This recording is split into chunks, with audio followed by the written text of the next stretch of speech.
लहानपणापासून लोक आपल्याला काय सांगतात, अनोळखी माणसाशी बोलू नये.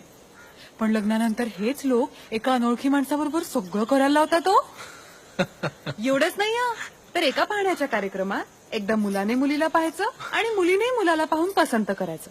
म्हणजे शुद्ध लव्ह ॲट फर्स्ट साईट नाही का, जे हे युगानुयुग करतायत.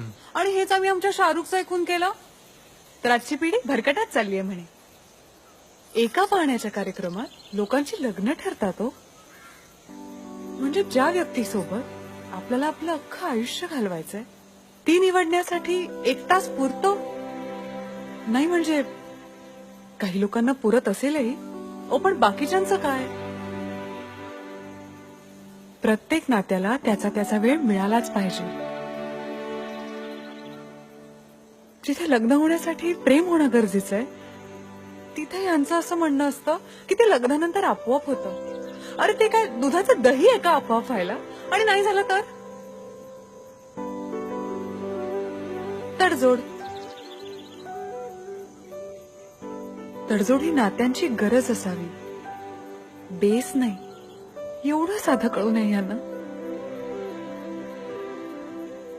प्रत्येक लग्नाची ना एक छानशी लव्ह स्टोरी असावी. कारण प्रेम ही जगातली एकमेव अशी गोष्ट आहे जी प्रत्येकाला फील होते, जी खूप सुंदर आहे, साधी आहे, सोपी आहे. प्रेम म्हणजे ना